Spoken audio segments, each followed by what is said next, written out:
السلام عليكم. kii mooy caatu baayam di portu parolu këri gi Sëriñ Pam Malick Sy sa njaboot gaa ngi nii. kii mooy caatu baayam waaw di portu parolu këri gi Sëriñ Pam Malick Sy maam sa njaboot gaa ngi nii. Sëriñ Pam Malick déglul ma wax la baayam kii mooy caatu baayam moom sëñ Babacar ay baayam kii mooy caatu sëñ Pape Malick soxna Asukan ay yaayam. Fils cadet de Serigne Babacar Sy, premier khalife de Maodo, Serigne Pape Malick Sy a grandi sous l'ombre de son père, Cheikh El Khalifa, qui nourrissait pour l'enfant attachant qu'il était une affection et un paternalisme sans faille. Serigne Pape Malick doom la woon ci Serigne Babacar Sy radiyallahu taala anhu ak soxna Astukan radiyallahu taala anha. Serigne Babacar Sy bu Seydil Hadji Malick kenn du ko présenté. soxna Astu bu góor gi Abdou Hamid Kane muqaddamu Seydil Hadji Malick boobu nekkoon Kaolack mooy waajuram bu góor googu nga xam ni moom la mag ñi yabaloon ba nu waree rëdd la grande mosquée de Paris moom moo dem rëdd grande mosquée de Paris. donc loolu dafay baax nit ñi di ko xàmmee tuuti ci wàllu histoire. kon ñooñu ñoo meññ sëñ Pape Malick mu gane àdduna le 16 mars 1941 ci Tivaouane. sëñ Babacar Sy radiyallahu taala anhu waxoon ni duppee naa ko ki ma gën a fonk ci kaw suuf muy Seydil Hadji Malick. donc maamam mooy turandoom tabarakallahu. te bi mu génnee àdduna maa ngi naan moom day tur wuyu na borom ndax mook maamam bi ñuy def ñetti fanam di ko ñaanal moo tombeek anniversaire u maamam Seydil Hadji Malick moom le 25 la génn àdduna Seydil Hadji Malick génn àdduna le 27 di doom ci Serigne Babacar Sy ni ko waxee ak soxna Astukan doon rakk ci Serigne Cheikh Ahmed Tidiane Sy Al Maktoum ak Serigne Abdoul Aziz Sy Al Amin ak seeni jigéen ñoom soxna Umu soxna Zeynab ak soxna Aminta. yàlla dogal moo doon caat ci Serigne Babacar Sy. Serigne Babacar Sy am fu mu ko tegoon ndax fonkeel gu mu fonkoon Maodo turandoom. mooy Serigne Pape Malick dafa dajale woon Sénégal dafa ñëw ba ci Pape Malick rek daje fa maanaam dañoo ñëw rek góor foofu ndax boo xoolee Serigne Pape surtout Seydil Hadji Malick la di doomu Seydi Aboubacar Sy ñu tuddee ko maamam mais boo toppee lignéem surtout yonent bi la direct ndax képp ku Alaaji Malick meññ képp ku Chamsidine meññ nga jóge Bundu nekk Suyuma wala Njum wala Podor wala Jaataar Suyuma ñoom ñoo ñëw Tiwaawan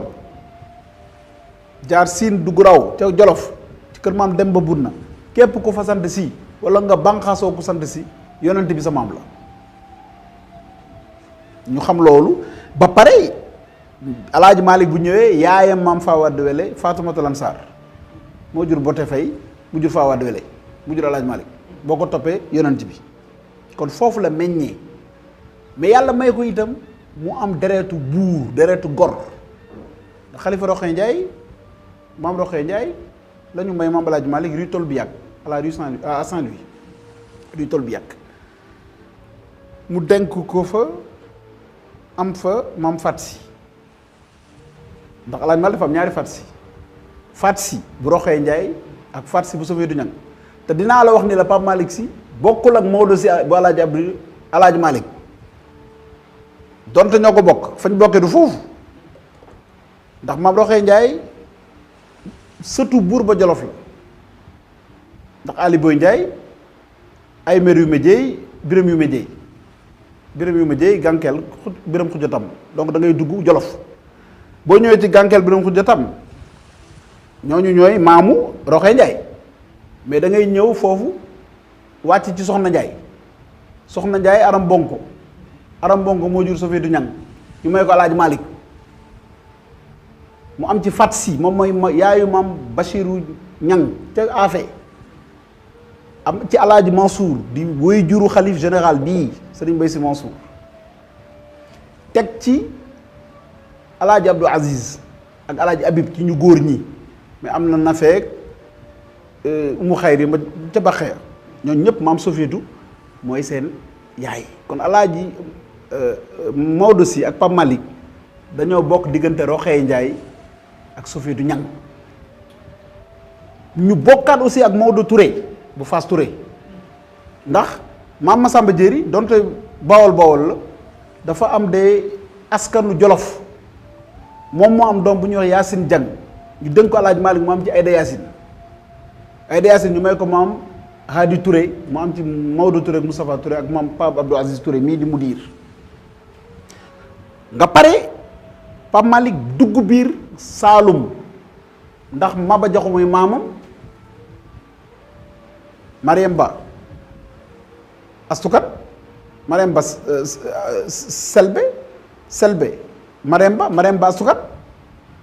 ndax Selbe lañ may Maba Jaxu nañ may Mamour Ndali moo am ci Mariam Ba mu jur astukat ñu jox ko laaj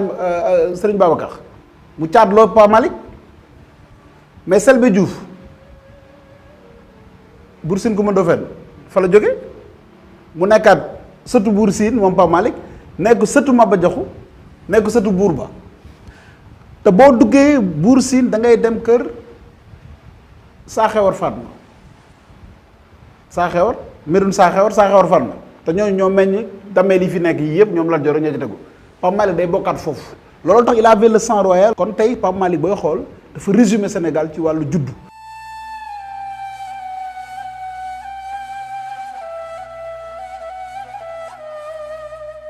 ndax sëñ Babacar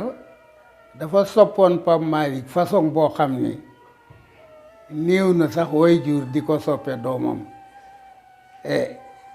ki mu ko tudde nag yaakaar naa moo yokk loolu muy Seydi Hadji Malick sunu turandoo bu masaan di dem jumaa sax faw mu gis ko door a dem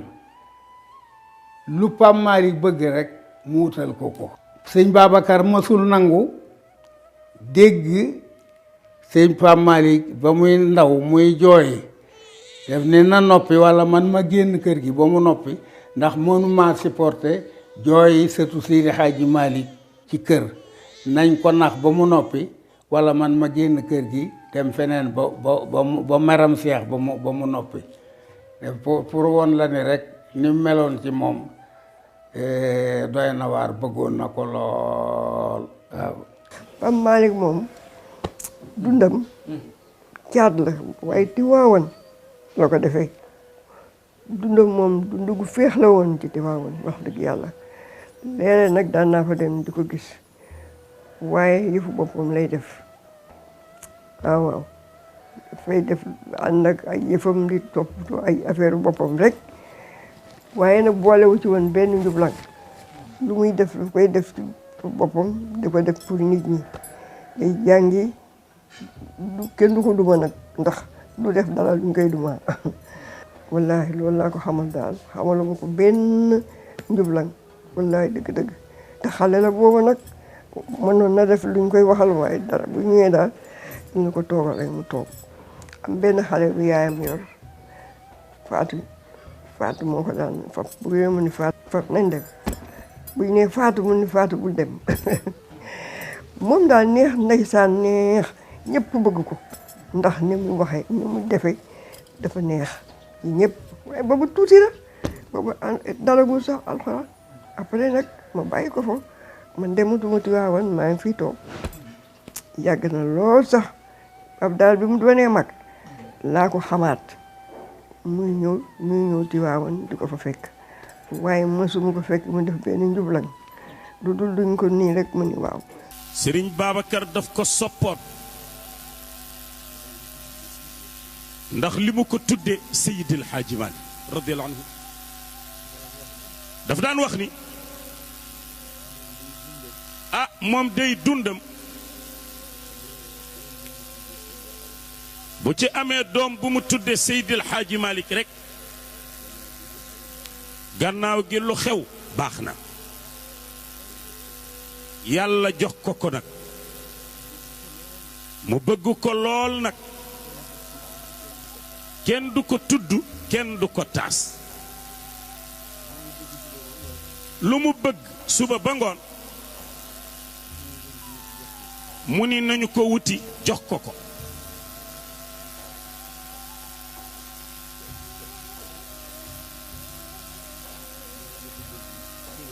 mu ni dafa bëgg kéwél góor gi ni wuti leen fu mu mën a am kéwél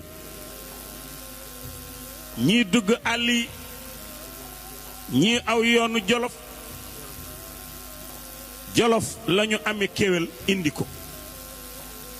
Pape Malick dafa gimme rek sëñ Babacar fal ko yàlla xam na ko ku ko sopp rek mu sopp la sëñ Babacar Seck Pape Malick mi da ngay réew ba bëgg a tos ka rek wallaay ndeysaan waaw moom kenn du laal kenn du wax waaw. waaw xam nga nag ñoom seen relation ñoom ñaar dafa nekkoon mën naa wax que ni seen relation ñaari étape la ci li ma ci takk étape bu njëkk bi mooy bi sëñ Pape gënee nekk ndaw dafa attaché woon papam te mag ñi nettali nañ ñu moom tamit mu confirmer ñu ko Serigne Babacar daf ko daan jël uuf ko guddig lëmb nekk ci kurusam ngir affection bi mu amoon ci moom di dem ba daf ko daan fanaanoo moom sëñ Pape tëdd na ci ginnaaw sëñ Babacar juróom-ñaari at yoo xam ne ci ginnaaw sëñ Babacar si lay fanaan donc loolu defoon ci ñoom ñaar benn mën naa ko tuddee complicité sëñ Babacar lu ko kenn ñemewul woon a ñaan sëñ Pape rek ko mënoon a ñaan mu defal ko def ci daan dem ba mag ñi suñu demaan ba soxla sëñ Babacar mu soxla boppam moom tëj te mënuñu jot ci moom sëñ Pape la ñuy ñëw wax ko ni ko pour mu fëggal leen góor gi te nee na su masaana ñëw ni koŋ ni ko papa ubbilal sa papa lu sëñ Babacar doon def da koy bàyyi jóg ubbi bunt bi donc loolu vraiment nekkoon seen diggante comme ni ma waxee sànq rogalaat ba ci famille bi yëpp rogalaat ba ci taalibe yi donc ñu am cofeel boobu ci sëñ Pape Malick mais aussi bi mu demee ba commencé xàmmee rek nee na dafa mel ni que ni dafa am lu ko ragalloo sëñ Babacar te xamul woon lan la ndax nee na bi mu nekkee ndaw da daan ñëw nee na day ñëw di nettali sëñ Babacar ay histoire yi ko moromam yi daan nettali nee na sëñ Babacar daf daan ree ba ay rangoñam di fasle ndax su ñëwee dégg benn histoire nee na am ci benn histoire bu reelu buñ ko daan nettali ci mbër ma doon bëree ban ko pesee mu jaxase am na daal lu mu fa jóg si sëñ Pape daan nettali nee na sëñ Babacar day ree ba su bëggaan ne daf koy woon ni ko waa Papa As nga ni mbir ma nu mu defati rek mu nettali ko histoire boobu mais nee na dafa dem ba si yàgg rek mu mel ni dafa am lu ko ragalloo sëñ Babacar te xamul lan la nee na ba bis sëñ Babacar si woolu Serigne Cheikh ak Soxna Astu góor gi ni lii daal jaaxal na ma moo tax dafa daan toog bu mujj mu triste ni Pape Malick ni mu yëngoo woon ak man gimmi rek ragal ma loolu jaaduwul ndax ki ma gën a bëgg ci àdduna laa ko tudde kon nag boobu bu ma ko def mukk nee na Soxna Astu ci boppam moo ne ko gis nga di nga am baay boo xam ne di nga dem ba benn moment di nga xam que ni kii du baay kese te kenn du la ko wax nag yaa koy xamal sa bopp donc moom benn moment demoon na ba découvrir dimension spirituelle dimension mystique gu sëñ Babacar ba moo tax nag mu commencé woon a def réserve digganteem ak moom xam ni kii dootul papa kese waaw am na lu mu làmboo donc rek loo mën a seq ak moom il faut nga tey ci ndànk-ndànk.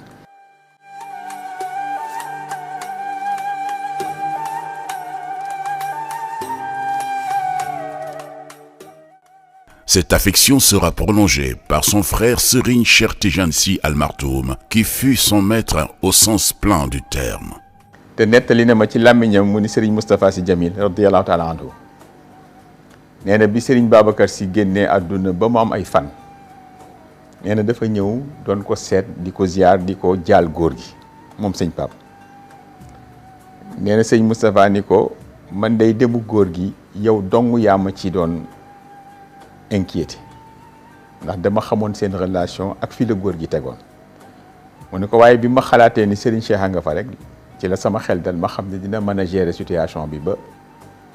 débordement du am. Serigne Cheikh nag moo ko doon jàngal alxuraan waaye mu daan ko def li sëriñu daara di def ndongoom di ko caw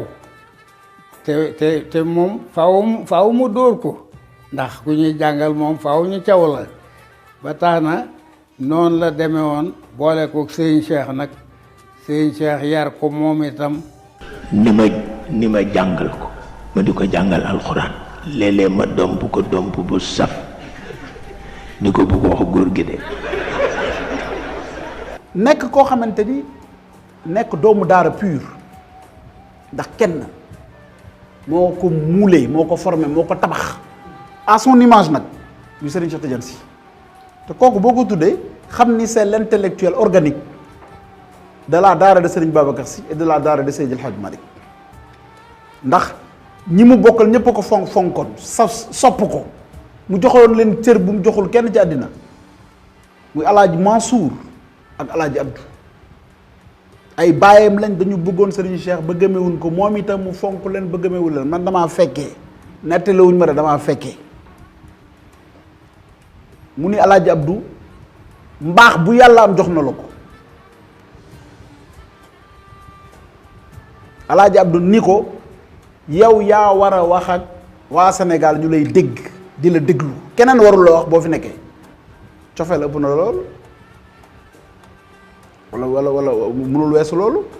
ba pare Serigne Babacar jël ko jox ko alaaji Abdou mu jàngal ko yar ko wax na ko sax Serigne Cheikh bu dul woon ak moom lu bari dina yàqu mu ñëw fekk làmmiñ bi yàqu bu yàgg nee na moo ko defaraat loolu la ko alaaji Abdou fayee ci Maodo si fukki at la am rek alaaji Abdou jox ko ni ko li ma sa baay defaloon laa lay defal ci Maodo kër gi noonu la tëddee kooku nag moo yar Serigne Pape Malick ci loolu mu jël ko topp ko ba bi Serigne Cheikh nelawee ñu bare sax seen xol fees na ndax àdduna bu Serigne Cheikh nekkul la mu waxoon rek àdduna bu Babacar Sy nekkatu mais ñu bare bi ñu gisee Pape Malick la seen xel xaw a dal ndax dañ koy gisee Serigne Cheikh moo tax may wax ni bi Serigne Pape Malick demee la Serigne Cheikh doo ko dem. waaw xam nga ñoom ñaar du ma nii diggante mag ak rakk la parce que boobu dafa terre à terre mais diggante kilifa ak taalibeem la parce que sëñ Pape yàlla daf ko dimbale mu xàmmee rek sëñ Babacar orienté ko ci Serigne Cheikh donc Serigne Cheikh moo doon lépp Serigne Pape Malick ndaxte jële nañ ci moom sëñ Pape mu ni sëñ Babacar bi muy jox doomam yëpp werd moom daf ne ko yow du ma la jox werd Serigne Cheikh moo lay jox werd te effectivement nee na keroog bi Serigne Babacar génnee àdduna ba mu am juróom-ñetti fan ci biir suuf nee na la ko Serigne Cheikh woo mu ñëw fekk ko ci néegam ci suuf mu ne ko dama bëgg tàllalal pour ma jox la tarixa bi nee na Serigne Pape it ni ko dama bëggoon nga may ma wut ci seede mu ne ko koo ci wut seede mu ne ko sama yaay soxna Astu de moo soxna Astu ñu ñëw toog Serigne Cheikh jox ko tarixa bi ci bis boobu tamit la ko defal lépp lu nit di am ci tarixa bi mu defal ko jox ko ci ndigal mais nag mu tegal ko ci lu am solo ni ko waaye nag yii yëpp am nga ko waaye bu mu la jaral fanaan ci der ngir soxla ni ko loo am lu la jaaxal rek bàyyi ko góor gi et li may wax que ni sëñ Pape soo ko pratiqué wul doo mën a xam moom tamit shawqa bi mu amoon ci Serigne Cheikh waaw parce que moo tax ma ni du question wu magam la muy rakkam wala sax je dis baayam la parce que moom daf ko mas a jàppee comme baay c'est pas pour rien que souvent ngay dégg su toogee ak njabootu Serigne Cheikh wala ñoom dañ naan mooy taawu Serigne Cheikh waaw parce que effectivement mooy taawam aussi waaw donc nag Serigne Cheikh jël ko uuf ko teg ko ci wetam jàngal ko yar ko orienté ko ba daanaka soo ko gisee comme ni nga waxee c'était un produit fini de Serigne Cheikh ndax nee naa leen mësuma dégg waxtaanam bu xam ni su commencé du Serigne Cheikh lay commencé moom lay terminé dem na ci sax ba benn moment maa ngi fàttali ko benn waxtaan ci waaw mu ni dégg naa étudiants yi université yi su ma commencé dañuy jël seen bic ak seen feuille di noter nombre de fois yi ma cité Serigne Cheikh parce que moo doon référence am moo doon guide am moo doon maître am donc moo ko orienté ci dund. Que c'est lui qui m'a élevé, c'est lui qui m'a corrigé, c'est lui qui m'a enseigné, c'est lui qui m'a cultivé et c'est lui qui a fait de moi un homme au sens large du mot. Sëñ Pape soo xamee tuuti li ko lié woon ak Serigne Cheikh nga xam ni bi Serigne Cheikh demee ci lay soog a ñàkk sëñ Babacar Sy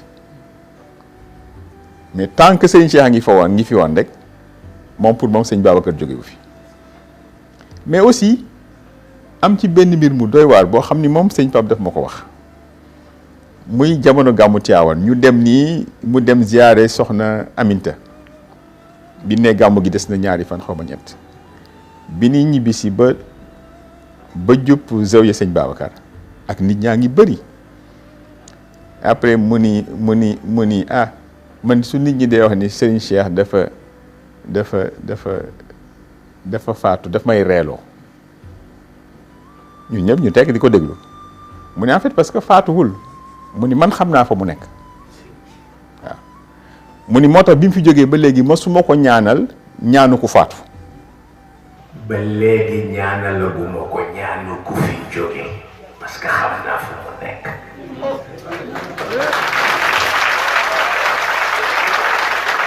wallahi alquraan al-aziim xam naa fa mu nekk. mësuma ko ñaanal ñaanu ku fi jóge waaw. tabarakallahu vraiment bu ñu la nàmpalul ci la vie mystique bu ca jéem a dugg. donc xam nga loolu ki nga dund ak loolu pendant plus de 40 ans plus de 50 ans ngeen nekk ci loolu nga xëy yàlla di ko ki mbiram même su fekkente ni xëy na ci wàllu baatin la ngeen di jëflante yéen a koy jëflante waaye nag ci wàllu zahir dina la manqué mais terewul it mu xam ni fi mu toll nag responsabilité am lu mu nekkoon benn yo responsabilité ba yokku na waaw donte la Serigne Abdou ngi fi woon mais aussi Serigne Abdou digganteem ak Serigne Cheikh soriantowul 6 mois ñu dem donc mu nekk fi nag wax dëgg yàlla am taxawaay it bu mat sëkk waaye kilifaam yooyu lépp lu mu doon def rek lu mu ci yokkul wàññiwu ko waaw lu mu ci yokkul wàññiwu ko ndax am na ci bëri xam naa ko quand même parce que dund naa ko ak moom li mu war a taxaw mu taxaw ko li mu war a def mu def ko ci wàllu kër gi ci wàllu xadara bi ci wàllu njaboot gi macha allah ba li ma wax ni nit ñëpp dañu demoon ba ni alhamdulilahi rabbil alamin ndax ci benn laps de temps bu gàtt diggante mars ak septembre nga ñàkk ci ñaar ñu day ni Serigne Cheikh ak Serigne Abdou mais dina indi jaaxle ci xolu nit ñi ci bopp taalibe yi mais fa tabarakallahu ak taxawaayam ak farloom ak yitteem dem nañu ba xelu taalibe yëpp daloon ñu ne alhamdulilahi rabbil alamin malgré lii am na waaye xam nañ que ni am na ko taxaw suñu kanam pour la mag ñi bëggoon a def mëbët boobu mu mën leen ko yeggaleel mais nag su yàlla dikk ak ay mbiram aussi kenn mënu ci dara donc yàlla dikk naa ak ay mbiram dañ koy nangu mais daal taxawaay bi mu waroon a am ci ginnaaw bi ay kilifaam fa tabarakallahu matal na ko ba dara manqué wu ci. Serigne Abdou ci boppam daf ma wax ni ma Serigne Cheikh kër gi mënu koo fay ndax la mu waxoon ni rus naa dem ci mag ñi di leen wax ni bàyyi naa conflit ca kër ga na mu ko bëggee woon yàlla mayee na ko ko noonu te moo di tey fa tabaarakallahu kenn ku ne wóolu nga sa moroom ci façon boo xam ni la ngay xalaat moom ngay fekk ci moom fa tabaarakallahu yàlla na sax mu ni ma waaye nag nii nga xam ni moom lañ ma tànne woon gannaaw Serigne Cheikh yéen ngeen jàppale ma noonu dey lañu tànne Serigne Babacar Sy mu nekk xalifa mu ni ma yéen a koy jàppale nag wax ma lam ma ca ñaan lépp ak lim ma ñaan ci kër gi ma ni ko insha allahu dinaa ko def ku ci ànd ak man dana ko def ni nga ko bëgge fa tabaarakallahu moom tey waxuma moom Serigne Babacar Sy Mansour mi ñu topp ci gannaawam mu nekk xalifa waaye keneen ku mu joxoñoon ni nañu topp ca gannaaw kooka mu nekk xalifa ñu topp ca gannaaw kooka cër bi fa tabaarakallahu tey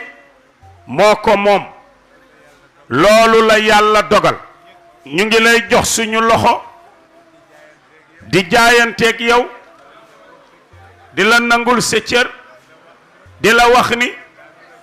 daanu la jàppale ci biir ak ci biti ci sa barke wayjur sa barke turando sa barke maam ak yen bi insha allahu du metti du diis ila yawmil qiyamati ndax sa turando dafa waxoon ni yàlla bu la yenee yen ba du diis ndax du tegu ci sa bopp dafay ñëw ba tiim sa bopp mu téyel la ko tabaarakallahu loolu moo am kon nag sëriñ bi yëf yaa ngoog insha allahu taala yàlla dana la ci jàppale barke mag ñi sa barke turandoo ci biir ak ci biti kon nag suñu loxo ngoog jàngal nu fatiha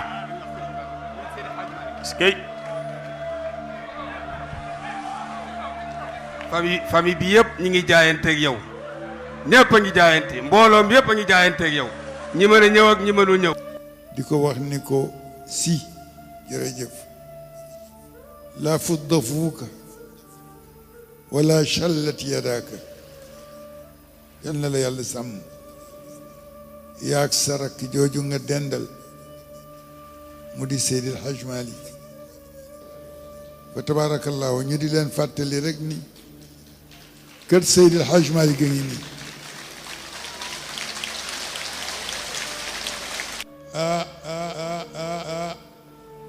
benn jëmm benn xalaat benn kàddu.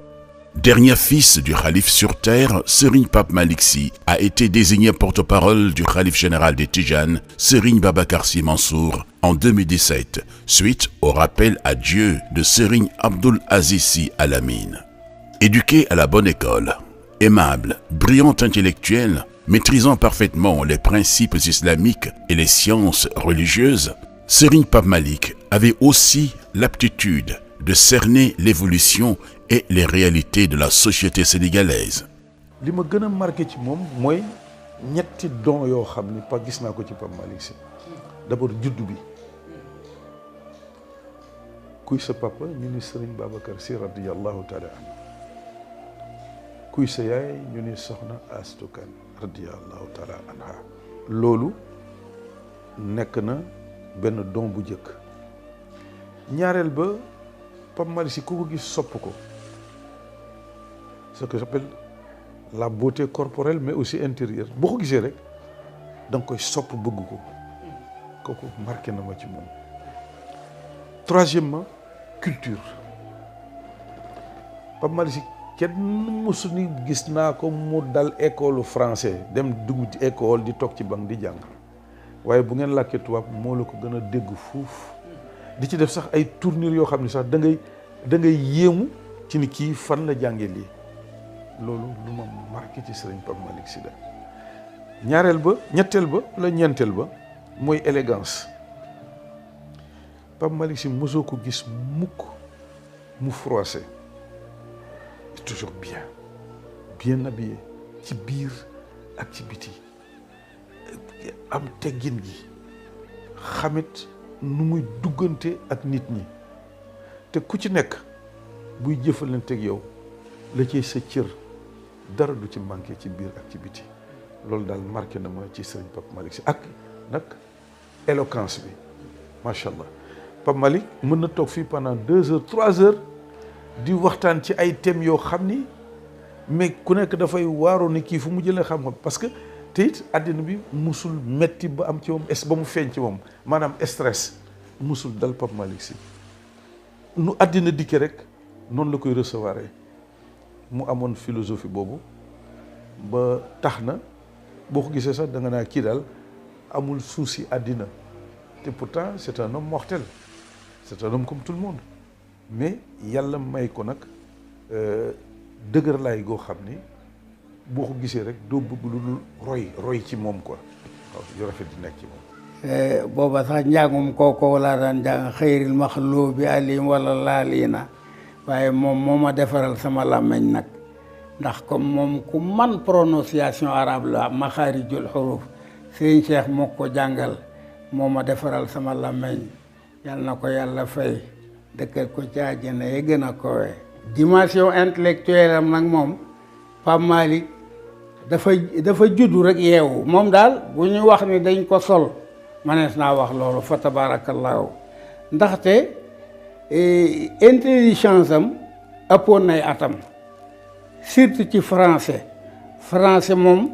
nim ci teel a mel moom dafa mel dañ ko sol bu dee arabe itam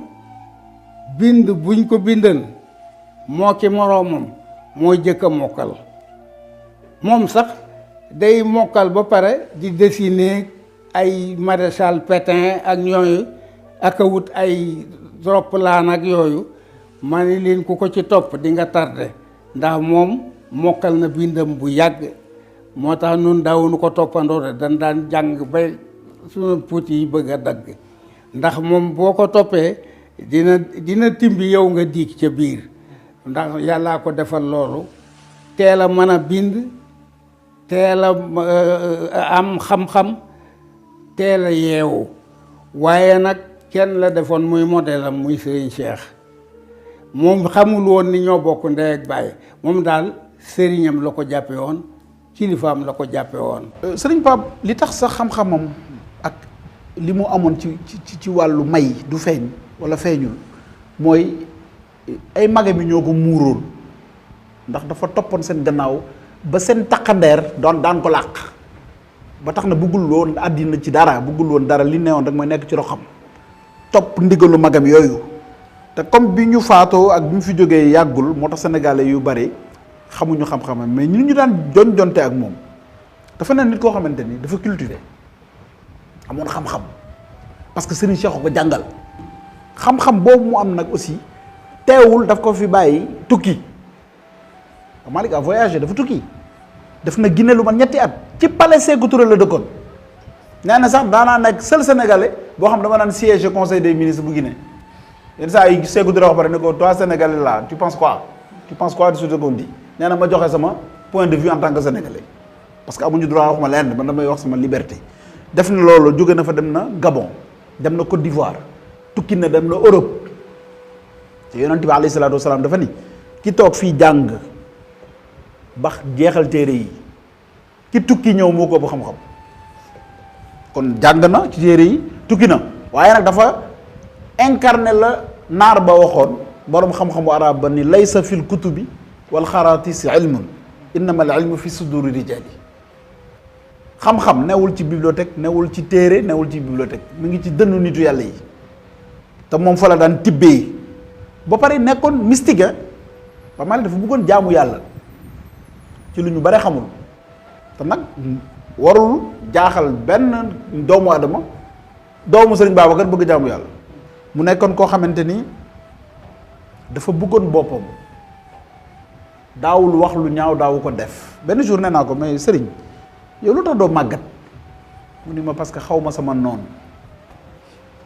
man xaw ma sama noonu kon loolu doy na sant yàlla.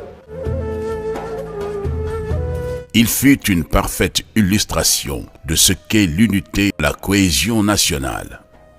Pape Malick Sy wallahi mbokk gi di kër Cheikh Seydi El Hadji Malick am ci woon frontière yaru baax bari xam-xam soppalu tab nag tariqa bi ñoo ko bàyyam gëri woon ak foo ko bàyyam tegoon ak foo ko magam yi tegoon di Seydi Jamil ak kan ak Seydi Mouhamadou Mansour ak kan ak Cheikh Seydi Ahmed Tidiane ak kan ak Seydi Abdou Al Amin ak kan ak Seydi Boubacar Ibn Alaye Mansour ak Seydi Ahmed Sy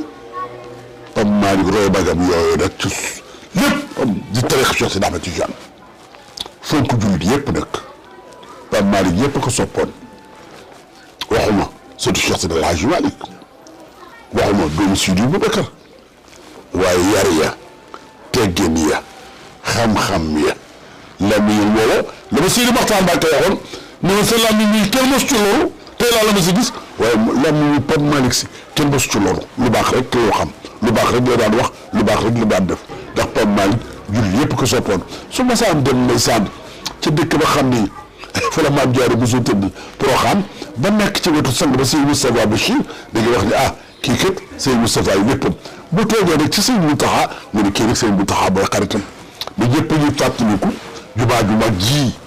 keroog ba Sëñ Mountakha di ubbi si Pape Malick toog ba mu toog ci wetam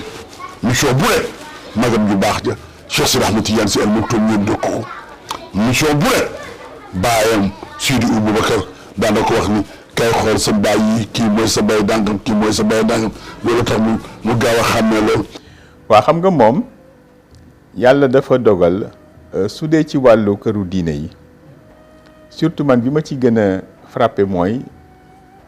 digganteem ak waa Touba surtout actuel xalifa bi di sëñ Mountakha. Cheikh Moustapha Bachir dafa bari lu mu dox lu rafetal diggante ñëpp ci ay bokk bi ma dëkkee Baobab ma toog bés ñu ni ma sëñ Moustapha Bachir ne nga wuy si ko Colobane ma jóg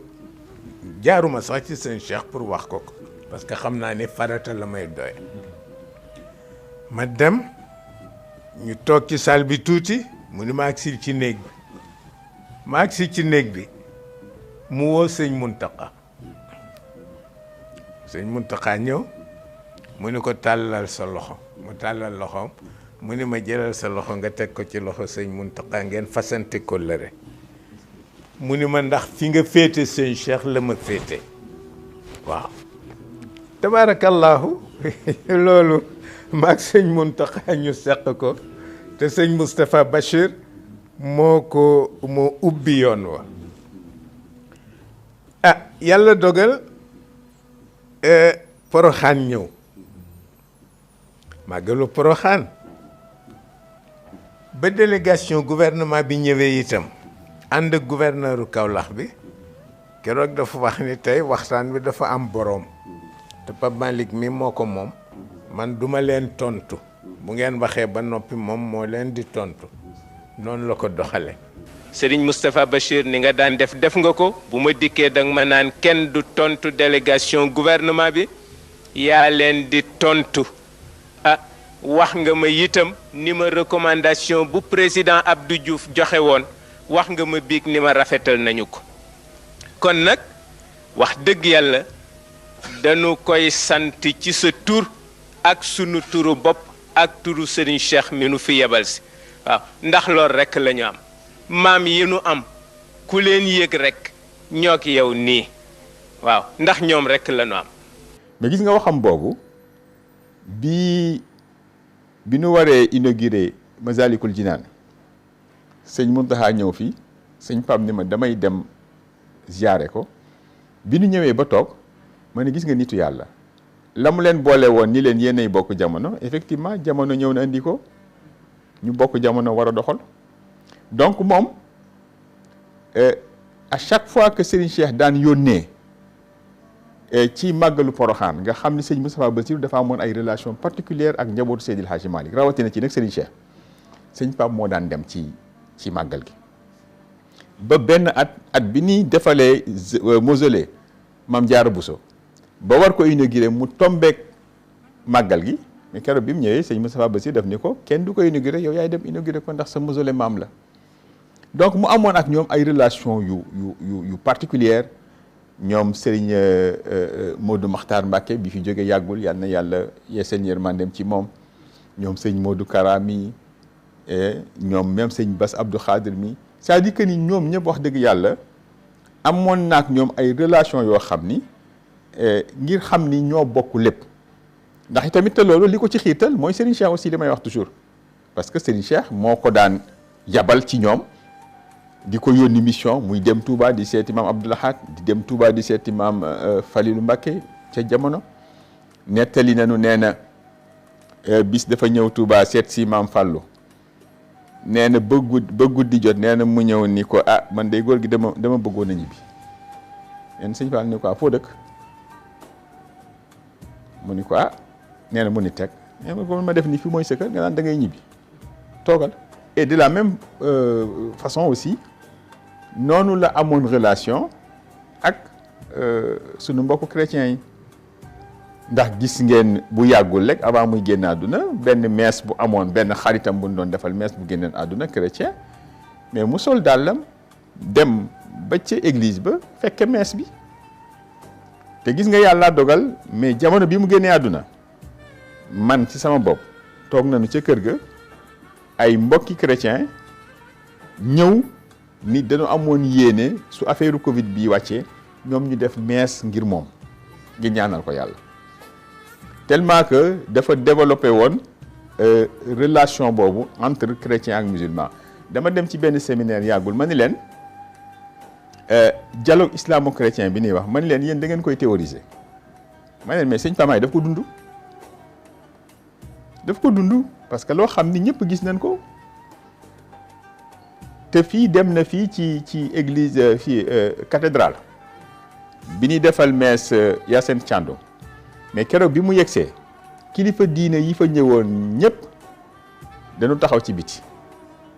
waaye bi mu ñëwee nuyu leen moom jubal dem dugg ci biir église bi ci la ñëpp dem toppi ko xam ni aayul parce que bon yonent bi jàng leen ci lu bari digganteem ak chrétiens yi ci jamonoom donc moom mu ñëw aussi ci même sillage boobu ci la continuer di ko dund il a tellement d'amis chrétiens mais pour wane ni mais nga am ci ñoom xarit ñu am ci yow xarit mais yàqul ci seen pas-pas dara donc relation boobu daf ko dundal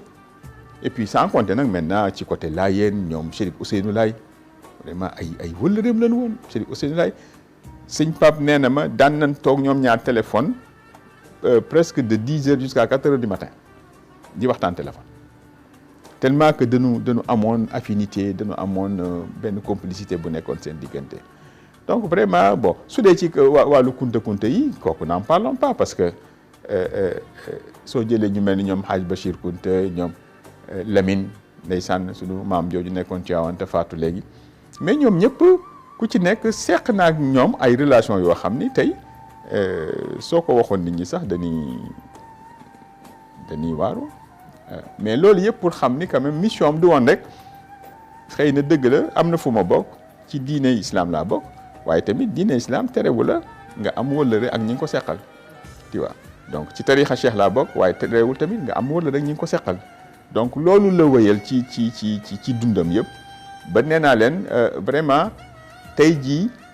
mënoon nañ ko jël en exemple pour que dialogue boobu ñuy wax dialogue interconfrérique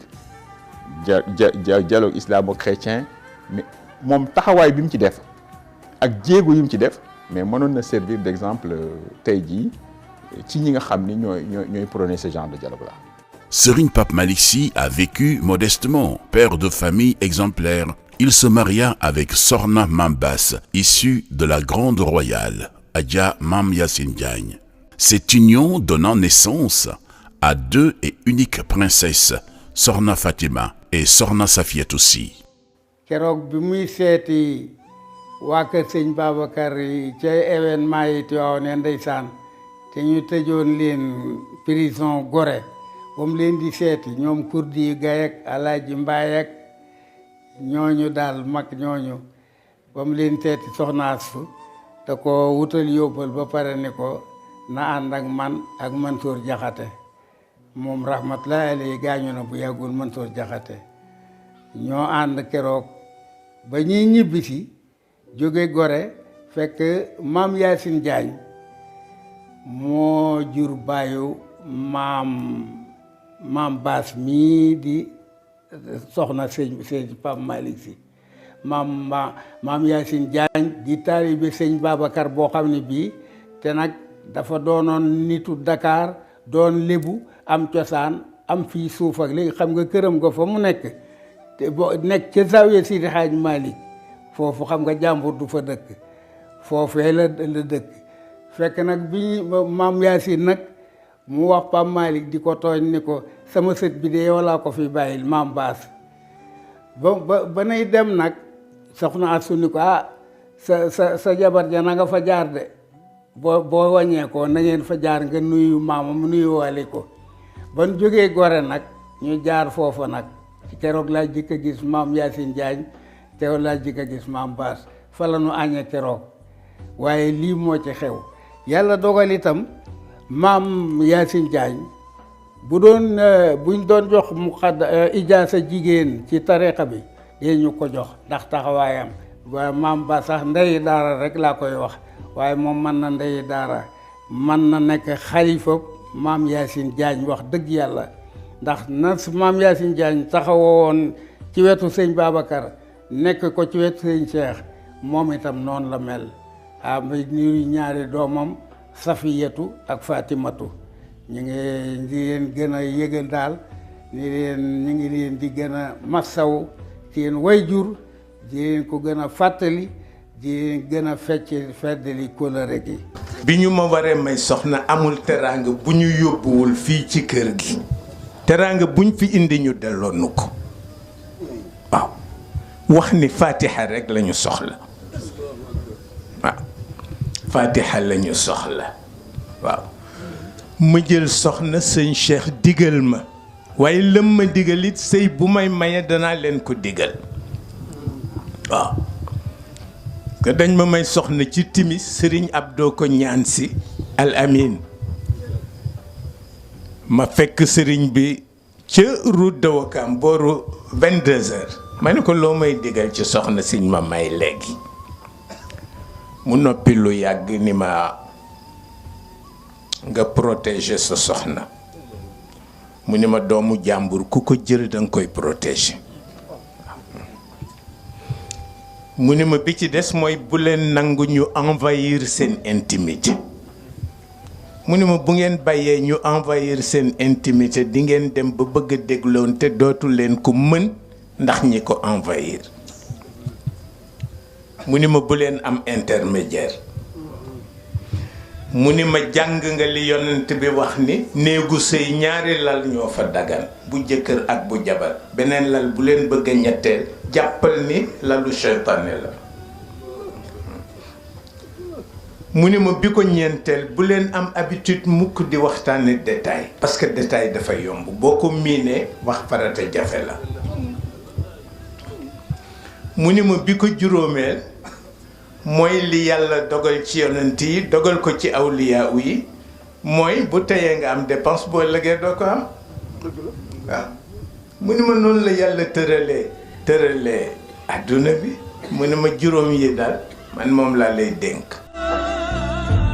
Au-delà du guide religieux charismatique et raffiné qu'il était, Serigne Pape Malick Sy savait aussi faire de la politique. Il est aussi un patriote incontestable qui a payé de sa liberté plusieurs fois pour la défense des intérêts du peuple sénégalais. Pape Malick Sy dafa traversé ay cycle politique yu bari parce que ànd ak magam di kilifam Cheikh na Ahmed Tidiane Sy Al Maktoum jàmbaaroo ak Senghor ba lii nga xam ne moo ko dal ci prison ci Serigne Cheikh Tidiane Sy la njëkkee man suma sëriñ la parce que taalibe Tidiane la ñu bokk dëkk Jolof mais maa ngi am ak moom dëgg-dëgg jëflante ci atum 1994 boobu fekk mu ànd ak kii di Ablaye Wade di ko jàppale ci wàllu politique moom ak yeneen kilifa diine ba yàlla suñ borom dogal ci xew-xew yooyu ñu tuddee 16 février 1994 ñu boole ñu dugal ñu jàpp ñu dugal ñu prison boobu Abdou Diouf moo fi nekk bi ñuy jàpp di ñu dugal prison nag prison boobu dafa xaw a doy waar ndaxte bi ñuy ñëw ñun fekk nañ fa Serigne Moustapha Sy personne morale Moustarchidina wal Moustarchidaty fekk moom mu jëflante woon ak Abdou Diouf ba ñu teg ko loxo dugal ko foofu mu doon aussi 1993 fekk ci la ñu boomoon maître Babacar Seye mu doon vice-président conseil constitutionnel ñuy jàppoon ci Abdoulaye Wade bayewaat ko mais téye fa ñu bëri ay ñoom Mody Sy ay ñoom Samuel Sarr ay ñoom Pape Samba Mboup événement 16 février ñëw nag dugg ci ñu boole ñu ñun ay kilifa politique ak religieux Abdoulaye Wade Pape Malick Sy Landing Savané Cheikh Tidiane Sy Pape Omar Kane ak man mi ñu dugal ñu prison jàppale ay téeméeri war nañoo mat ñetti téeméer yoo xam ne ñi nee nañu ay Moustarchidina wala Moustarchidaty lañu taalibe prison bi fees dell mosuma gis prison bu feesee noonu autorité politique et religieuse dama ñëwee nag man ñu boole ma ak cellule sëñ Pape Malick Sy lu mat ñeenti weer ak genn wàll ñu bokk defandoo lépp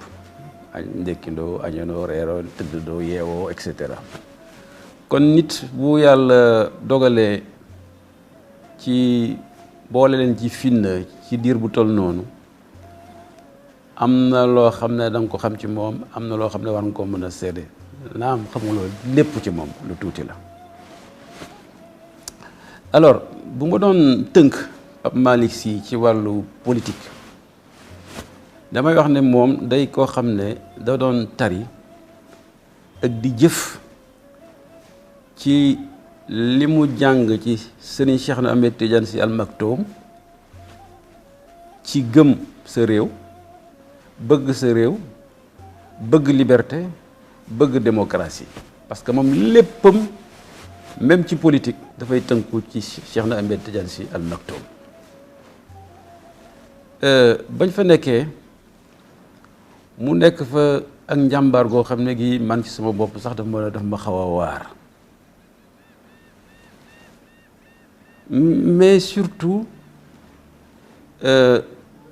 yëguloon boppam ne moom mi ngi ci kaso day fàttali ay Habiballa rek la moo daan wax nag benn bés ñu tëdd bu yeewoo lu ma wax Habiballa mbaa am nga nelaw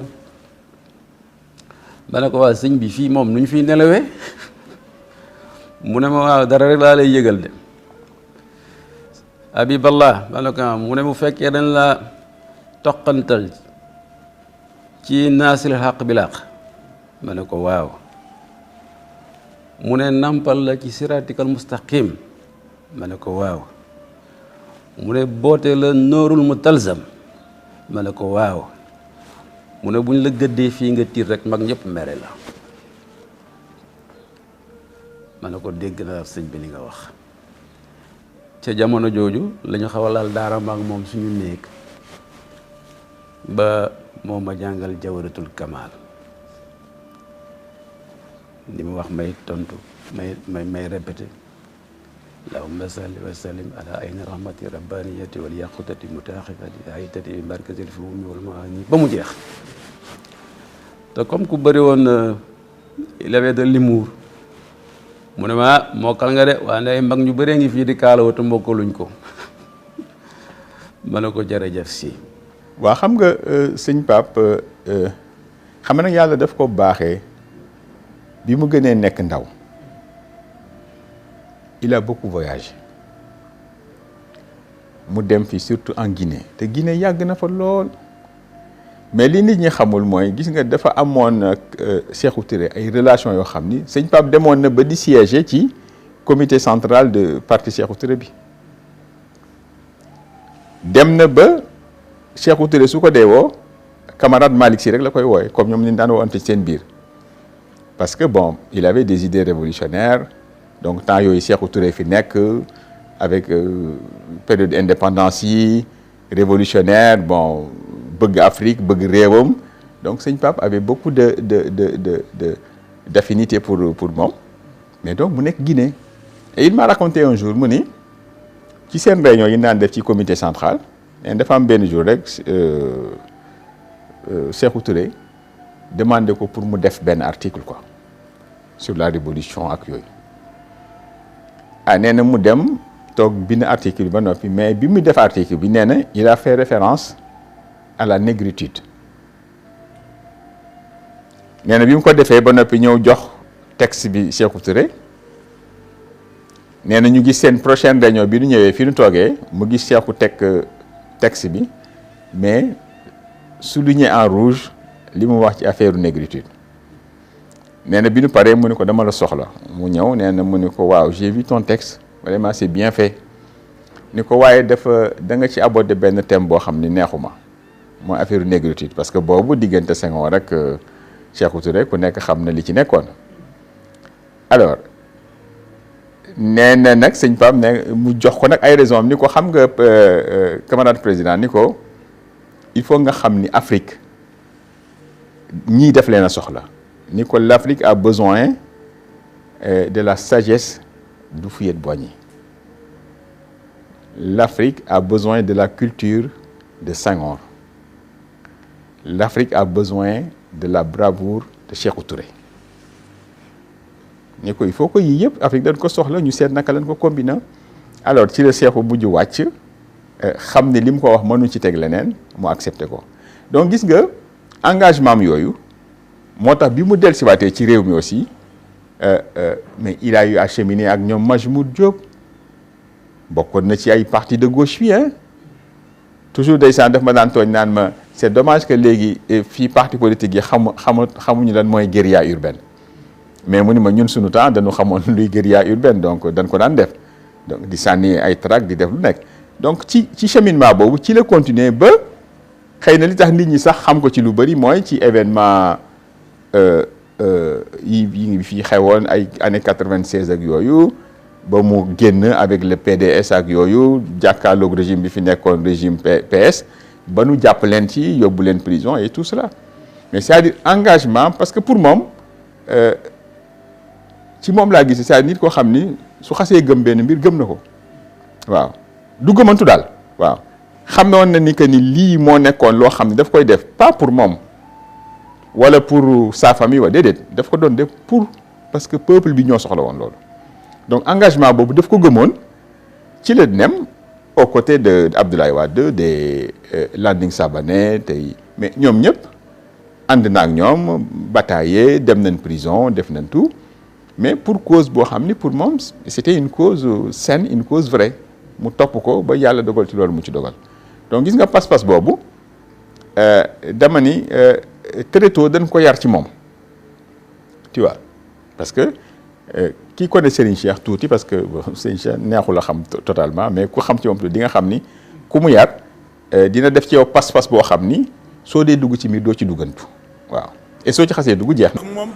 doonu woon doomu soxna rek wala kilifa diine wante dafa nekkoon imaaman diini yan wa duniyaw yan di xeex bu réewam nekk un patriote bu réew mi soxlaa di xeex day ñëw taxaw ci xeex boobu ànd ak moom ci xeex yu bare ba ñu jàpp ñu dugal ñu ci kaso ma bokk ak moom cellule camp pénal ñu nekk ci benn kaso man ak moom ak doomu Serigne Cheikh Abdou Sy ñu gën a minante ci biir kaso bi di def suñu ay darsu ci biir kaso bi ba ñu génnee wóolare boobu sax Serigne Cheikh gën ko suuxat gën ko saxal ndax saa su nekk ñuy gis ak moom ñu xamoon ci moom ni Serigne Cheikh yëbb na ci moom ba mu jeex tàkk koo xam ni li ñuy wax am sœur wax naa démb ni amour fusionnel la woon entre moom ak Serigne Cheikh kenn mënatul woon xàmmee ñaari jëmm yi ndax moom dafa demoon ba Serigne Cheikh yëbb ci moom ba mu jeex tàkk bu taxawee di wax wala buy dox wala bu solo wala même buy nelaw nga di Serigne Cheikh moo nekk kon nag démb wax naa ni takk ndeeru Serigne Cheikh l'ombre de Serigne Cheikh s'en est allé moo fi jógee Sénégal ñàkk na kilifa diine bu mag bu am pas-pas mais aussi bu yaatu ubbeeku am li ñuy wax ouverture d'esprit mais aussi bu am raffinement ak élégance boo xam ni dana tax nit ñi gën a ñome diine ji gën a fonk diine daawul tiital nit ñi ci diine daan na ko leeral rafetal ko ba nga xam ni nit ki dana gën a ñome xiir diineem. ñu nekk ci prison bi mu nekk situation yu xaw a doy waar métti ba jamono ñu ne il faut que ñu def ay pexe pour vraiment fii génn parce que kenn jugé wuñu Ablaye Wade ci pexeem ne nañ def grève de la faim mais mu ne moom rek mooy def grève de la faim ñun buñ ko laal Landing Savané ne ko déedéet Pape Malick ne ko déedéet ñun ñëpp ñu ne ko grève de la faim bi ñooy ànd ak yow def ko mais li ci doy waar mooy Pape Malick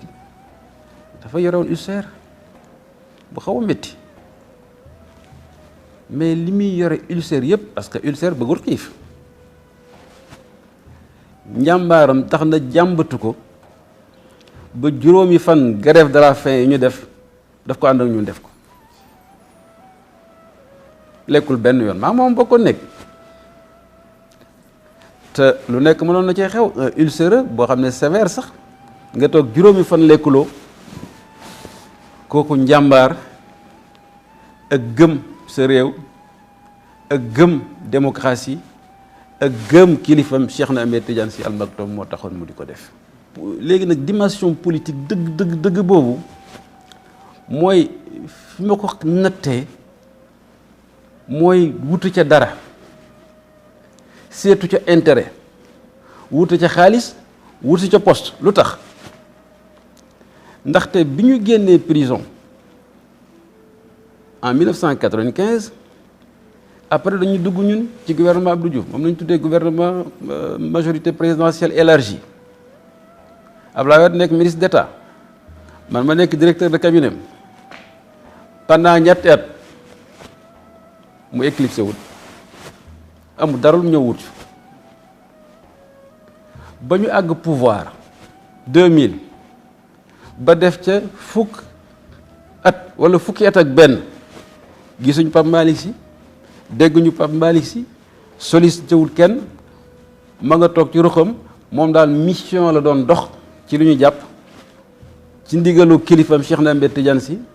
mooy démocratie am ci réew mi alternance am ci réew mi réussir na ko yàlla dimbali na leen dem na toog jàpp njàmburam ba 2011 man laa soog a gisaat Serigne Pape Malick Sy mu ñëw ci Abdoulaye Wade président de la République bi mu ñëwee quelque temps après mu ñëw am audience génn ak président ne ma président daf ma proposé pour sama doom def naa Sofietu la daf ko bëgg a def ministre ma xaw a sar xolle ne ko sëñ bi suñ doom de bu ñëwee wax dëgg yàlla kooku moom yow da nga ciy génn sax ñun ñoo koy téye encadré ko parce que suñu doom la mu ne ma waa bi balaa wax nga dëgg mais amaguma ndigalu Cheikh Tidiane Sy ma ne ko waaw baax na mu dem ab diir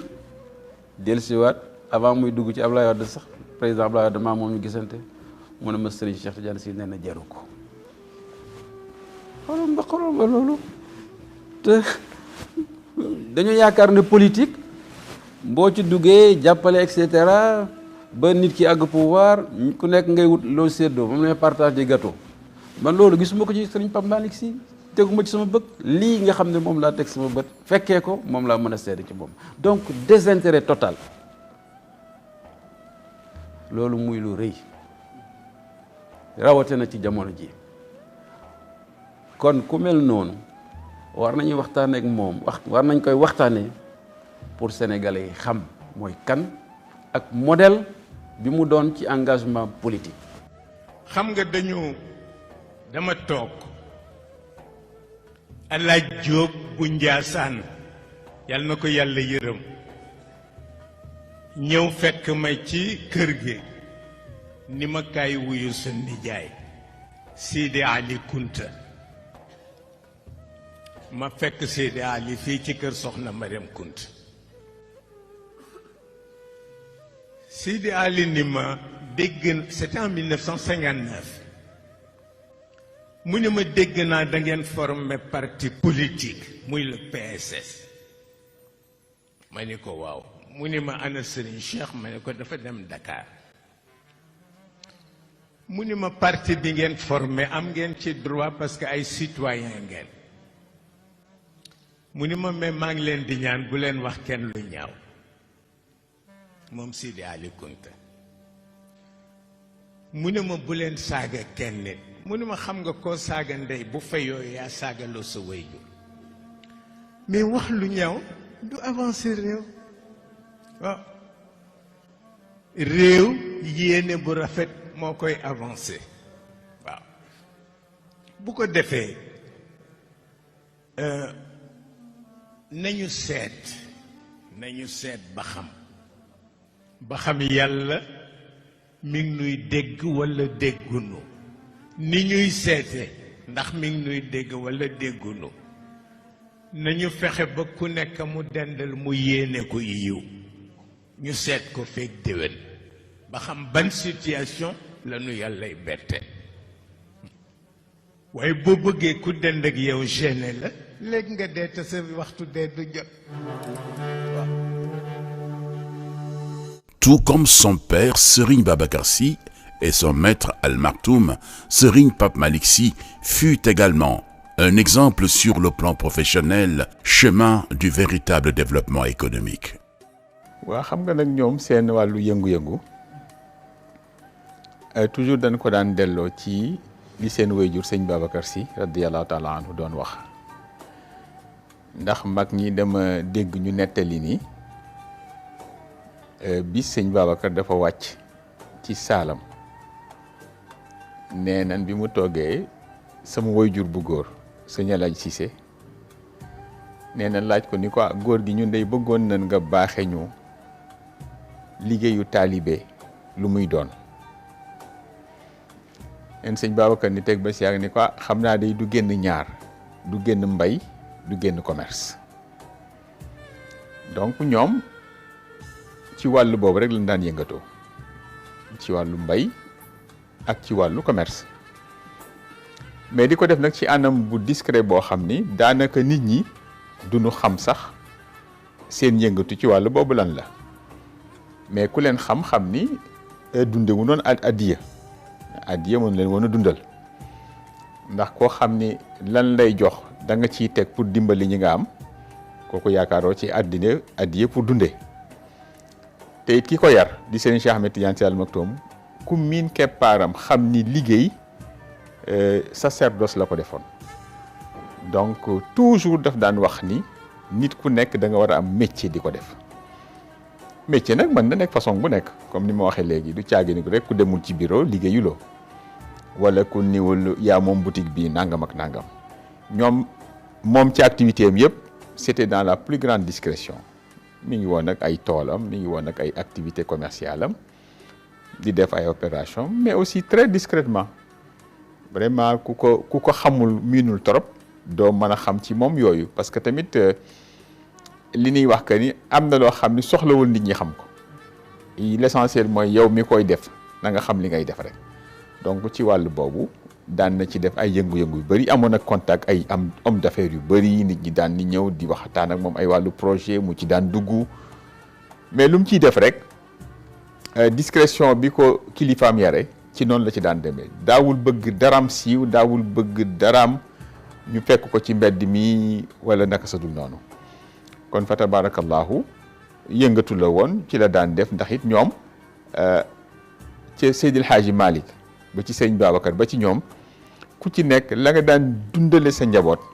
mooy li nga daan ñaqal sa bopp waaw loolu moom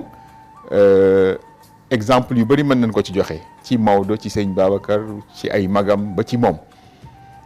la nit ñi daan am nag di leen ko yéene ngir hadiye ngir barkeeloo ko loolu doo ko bañee sa taalibe ndax mas naa dégg ci moom mu ni ndeysaan mas nay waxtaan ak Serigne Cheikh ni ko waaw addiye ndax dagan na ba léegi neen Serigne Cheikh ni ko dagan na waaye li nit ñi am addiye def ci xajatul fi mu toll xam nga ki am dépense su këram matagul kooku su ci bëggee génne addiye dafay xaw doy waar bokk na ci li ma gënoon a yéem ci moom mooy générosité am sëñ Pape lu mu yor daf ko daan joxe c'est-à-dire dencul woon dara ngir moom wala njaboot lu mu yor daf koy joxe ndax man loolu dama ko fekkee à plusieurs reprises donc du woon koo xam ni alal wax naa ko ci biir waxtaan bi daf ko yitteeloon déedéet yitteelu ko woon waaw yitteelul ko lam ci daan liggéey tamit lam ci war a jëfandikoo ci këram daf koy jëfandikoo lam ci war a dimbalee ay njabootam ak mbokkam daf koy def ndax la preuve bi fi ay kilifaam jógee di Serigne Cheikh ak Serigne Abdou mais lépp lu daan dox ci biir xadara sëñ Babacar Si moo ko daan doxal te ci poche am la ko daan doxale ah xaaru ci woon benn taalibe xaaru ci woon kenn xaaru ci woon état xaaru ci woon kenn waaw lépp moo ko daan def waaw te dara mosul manqué au contraire dafa ñëw sax lan daan def mu yokku ko waaw kon loolu pour wan la ni loolu kese mënu ko il faut que nga am benn activité soutenue moo lay mën a permettre pour yooyu nga mën ci def face. mu nekkoon koo xam ni dafa njaboote woon ñëpp sëñ Pape Malick dafa dund boo xam ni dafa yéeme woon parce que mujj dundam dafa am ñoo xam ne sax dafa def moom ba jaaxal leen ci wàllu njabootam ci connaissance bi mu amoon ci réew mi ak ñu ko yàlla boole loon mu nekkoon nit yàlla bu effacé woon ku bëggoon kër Seydi Hadji Malick bëggoon réew mi tamit parce que daan na def loo xam ni ci dundam ci wàllu politique fu mu yëg ci politiciens yi ay xaar ma yàlla daan dox seen diggante yi daan sol dàllam wala kum ci mën a woo mu wala këram loo yëguwul ak sa morom fexe rek ba diggante yi rek di tax mu nekkoon nitu yàlla boo xam ni ñun ñi sax daf ñu jaaxaloon ci ni mu doon dunde ci mujj dundam téye kër Seydi Hadji Malick téye boo xam ni dafa yéeme woon foo ko natt rek weesu na fa mu nekkoon nag ci keppaaru Serigne Cheikh suñu baay bu baax ba yàlla na yàlla yokk leeram nekk ci mission ba ni Serigne Cheikh làqoo mu wëlbati ko nekk ko ci magam ji sëñ Abdou Aziz Al Amin ba ci dund sëñ Abdou Aziz Al Amin ba ci feebaram daan xëy suba gu yàlla sàkk di yendu Tiwaawan ba jant soo mu ñibbisi waat Dakar ba keroog bu sëñ Abdou di dog dafa nekk ak ñoom ba yenn heure yi ci guddi gi dafa yegg si rek téléphone am sonné sëñ Babacar Pape Aïda woo ko ni ko ah yàlla de def na li gën mu jël mission boobu boole ko yeneen i mission di ko dox ci kër gi. Dans ses 2 derniers messages en tant que porte-parole de la communauté tijane, il manifesta son inquiétude face à la propagation rapide du Covid-19. Serigne Pape Malick Sy, qui s'était exprimé le samedi 14 mars 2020, puis le 23 mars 2020, avait affirmé être une voie de conscientisation. Yàlla nag yi mu am yëpp ñu di ko obéir kenn moo ci gën a dëgër bopp muy doomu aadama waaye ngelaw du weranteeg moom ndox du weranteeg moom safara du weranteeg moom lii xew ñuy wax ay virus dafa bokk ci junuudam yi yooyu yëpp ay régime am lañu waaw bu doomu aadama obéirul ñoom dañuy obéir borom bi duñu hésiter waaw innal insana li rabbihi lakanudun wa innahu li hubbil xayri la shadid waaw waaw waaye lii nag li taxoon ma wax ni dama cee tiit ma waxoon ni j'ai peur et je suis inquiet li ma tiital moo di du feebar bi waaw parce que feebar bu nu mënul a faj amul li taxoon nag ma ne j'ai peur parce que damay ragal nit ñi feebar bi fàtteloo leen seen borom bu amee rek musiba am événement bu am moom am na capacité jàng événement boobule ba jële ci ay njëriñ yoo xam ni boo dee esprit simple doo gis njëriñ yooyu le loolu maa ngi koy jëlee ci Pape Malick Sy te it nag li mu xam daf ko daan joxe xam nga naka la koy joxe mooy ci biir causerie yi mu daan def daf lay jàngal yu ci yu bëree bëri ba nga naan yow kii yi mooy xanaa moom dafa jànkonte nag yooyu jafe-jafe Pape Malick Sy c'était l'homme du monde c'est un homme d'ouverture ubbeeku dafa ubbeeku macha allah ci jamono. waaw man de mën naa seede nii man sëñ Pape Malick ku yaru la woon te loolu dafa tum rànk ci réew mi yaru mooy joxe sag nit da nga koy sagal sa mag nga sagal ko ba bu juumee sax nga woddu wax ji nit di def lu naka sudul noonu nga bañ koo weeje bañ koo weer loolu ci fànnu yar la wax loo xamante ni ku ko dégg sa nopp du xajam ci wàllu yar la te loolu kersaa koy lal dafa amoon kersa bi moo tax daawul extravagant Pape Malick du dox di gestu du wax di tëb boo ko fekk mi ngi dal bu coow amee sax mu ni tekk di xool ba pare ni waaw bu courant coupé mu ni la défaillance technique est plus vieille que la technique mu jeex kon boobu élégance mu am ko nekkoon koo xamante ne day jàng situation wax fa mu waree la koy waxe na mu waree la koy waxe ñemewu waxal la war a waxal ndax dafa newoon ku yaru ku dégg àddina ku dégg jamono loolu mooy li mu fi bàyyi fexe nit ñi set parce que cet nekkul kese ci yére ak ci yaram nit da ngay set ci xel am njort bu rafet sëñ Babacar dañ ko laajoon ni ko lu yées ci àddina mu nit sëy ak ku bon dëkk ak ku bon ak ñaaw njort ñu ne ko ñett yooyu bu ci yées mu ni ñaaw njort ndax boo sëyee ku bon bu ngeen tàggoo nga am jàmm boo dëkkee ku bon boo toxoo am jàmm waaye ñaaw njort yéenay dëkk te ñaaw njort xalaat bu salte rek ko koy indi nañu rafetal xel yi xam nga ki dem ba ne yëguma sama noon xaw ma ni am naa noon mooy kooku rafetal na xelam mais nag dafa dem ba am jeexital ci nitam Pape Malick c'était la propreté par excellence ci wàllu cet rek nit ku génn rek rafet moom la woon te allahu jamil yuhibbu jamal dafa nekk moom yàlla rafet ba pare bëgg lu rafet Pape Malick man na moo doon na loolu. li ma gën a frappé ci moom mooy élégance morale am maanaam Serigne Pape ni mu yiwee woon man def ma yéemoon macha allah xam nga damay wax ni gis nga kilifa jafe na nga miin kilifa ci intimité am te gisoo ci moom loo ko xeebe mais moom plus nga koy gën a miin intimement laa wax de plus nga koy gën a miin intimement plus mu lay gën a yéem ndax xam nga damay wax souvent que ni xam nga nit ki nekk néegam xam ni sa néeg nga nekk boobu vraiment c'est intimité la mën nga permettre sax certaines choses mais ku yar boppam ba même su nekkee ci biir néegam doo ko ñëw fekk mu am benn comportement bu jaarul yoon wala mu sol yére bu jaarul yoon wala nangam ak nangam ni nga koy gisee ci biti noonu nga koy fekkee ci biir alors donc loolu je me dis que lan wax que ni seen wayjur sëñ Babacar Sy la daan wax ni li daan yéem nit ñi ci tekkaaralam googu ak deggaaralam googu mu ni parce que bëtu yàlla bi dul jóg ci man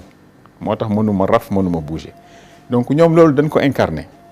ndax fu nu toog rek xam na ni même suñu nekkul ak nit ñi tamit am na bët bu tegu ci ñoom seen i bëtu kilifa yi ñu ngi tegu ci ñoom te bëgguñu ñu am benn comportement boo xam ni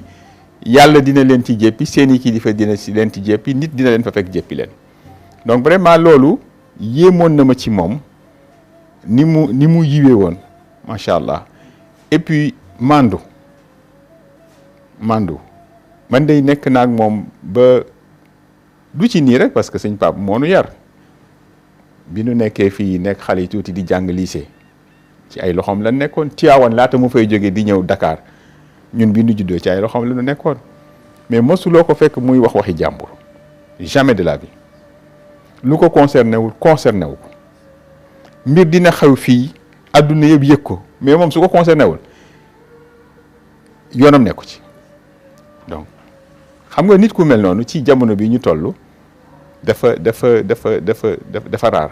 su ngeen toogee ak lu waxtaan bi bëri waxtaan bi génnul xam-xam wàllu kër gi wàllu tarixa bi wàllu diina ji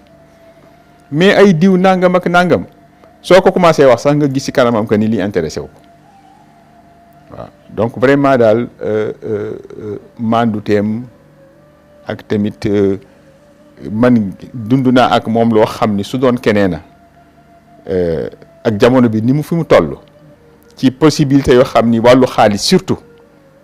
mais comme moomu ko keroog sax tooñaa ko ni ko mais sëñ bi lii yaa ko moom mu ni ma déedéet moom ma ni ko mais si li tax ñu ñëw ci yow wax la yow yaa ko moom mu ni moom ma ko mu ni ma nañ ko jox ñu ko moom rek ci jamono bi ñu toll ci loo xam ni su lew na ko doom man xam naa ne mu demee xëy na du ma dugg ci détail histoire bi fii di ko nettali mais ci mandu teem ak ci yiwam ci léppam mosul moom daal lu ko concerné wul daal concerné wul. ba tax na Pape Malick nag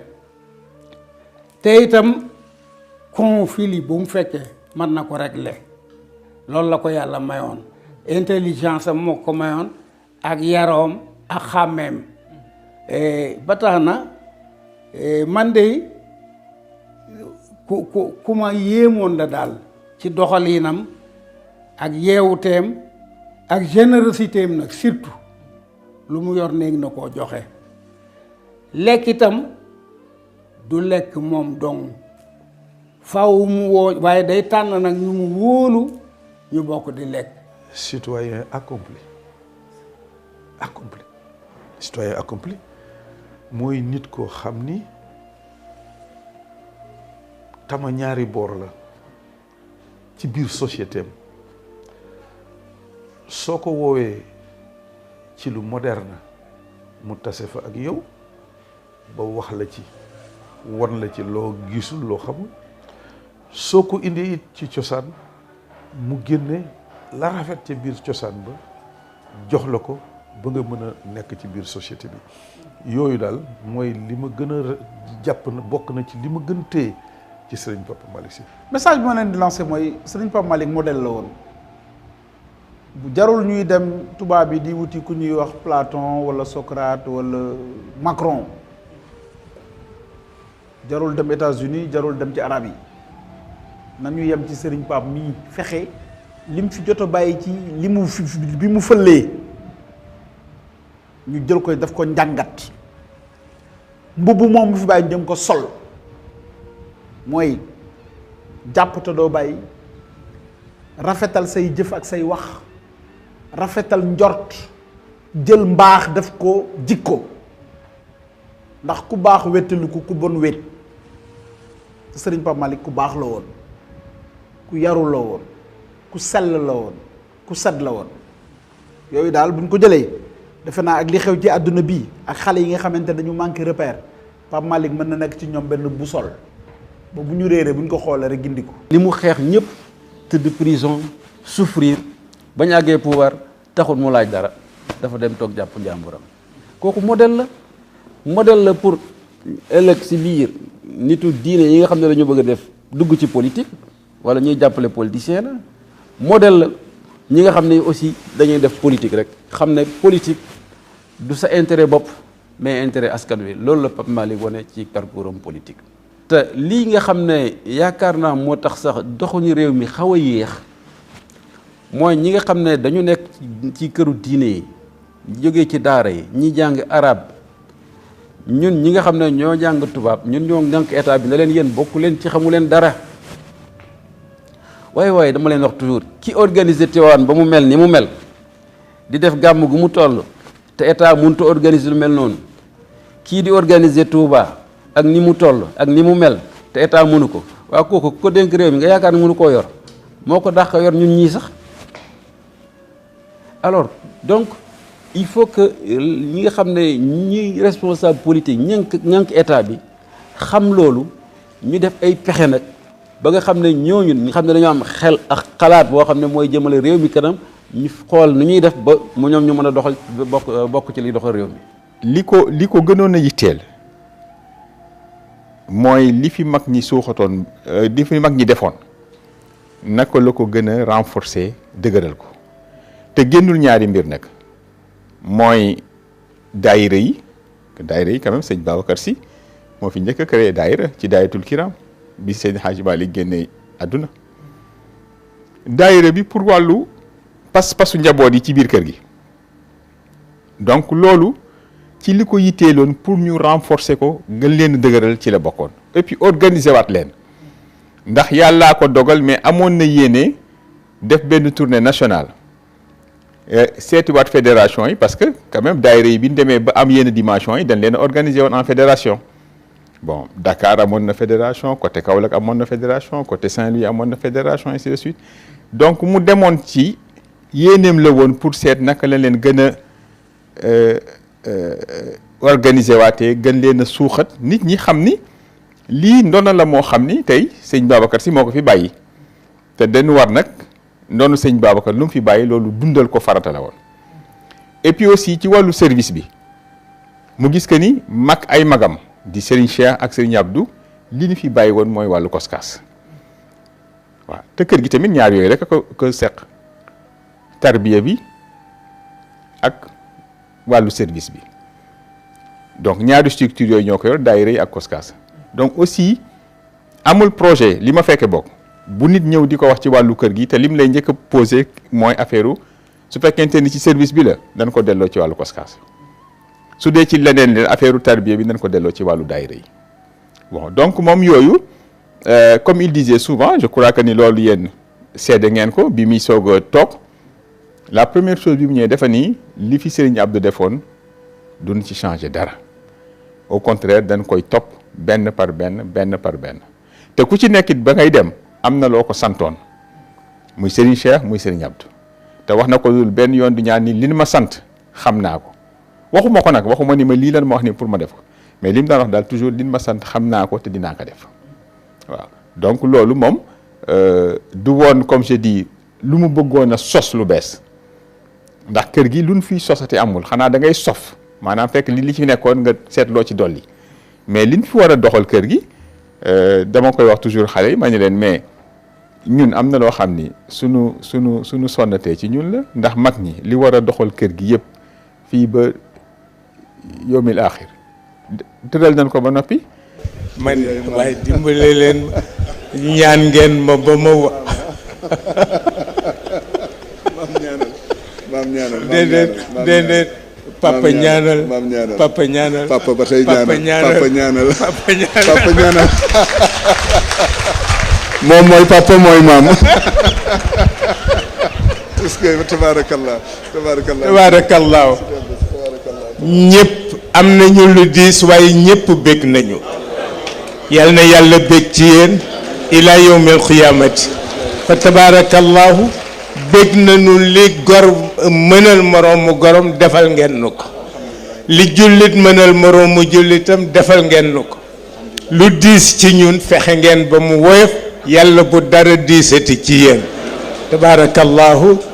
jazakumullah ana xeer jazakumullah ana xeer jazakumullah ana xeer yal na yàlla taxawu leen sàmm leen taas nu ci barke mag ñi seen cër seen martaba son ndono ak seen faydu bismillah ba bi mujj ndeysaan fi ñu mujj gisante dañu daje bi ñuy def levée de corps Serigne Alioune Sall bu soxna Sofietu Sy bu Sidi Ahmed Sy bu Alaaji Malick mu ni ma gis nga dee dafa doy waar ma ni ko waaw mu ni ma àdduna way la way te way balaa neex am daaneelam mooy dee loolu lañ mujjee waxtaane bi ñu tegee sëñ Alioune Sall war ko jullee loolu la wax ca mbooloo ma keroog jumaa jàmmalaay keroog laa ko mujj gis àdduna way la te way balaa neex am daaneel am mooy dee ala yawmuhu yawmu thulatha bi dhuhri wa qad baqa harru shams nahwa tabarrudi. Son rappel à Dieu, le 25 juin 2020, à 2 jours de l'anniversaire du rappel à Dieu de son homonyme, Seydi El Hadj Malick Sy, revêt une grosse perte pour toute la Oumma islamique, en particulier pour la Hadara Tijaniya. talaatal Seydi El Hadj Malick dem barzakh. maatal mudaawi wal mudaawa walladi jalaba dawaa wa baahu wal mushtari. waaw ana sa malaat nga ni faatu na ana médecin bi ko daan faj nga ni faatu na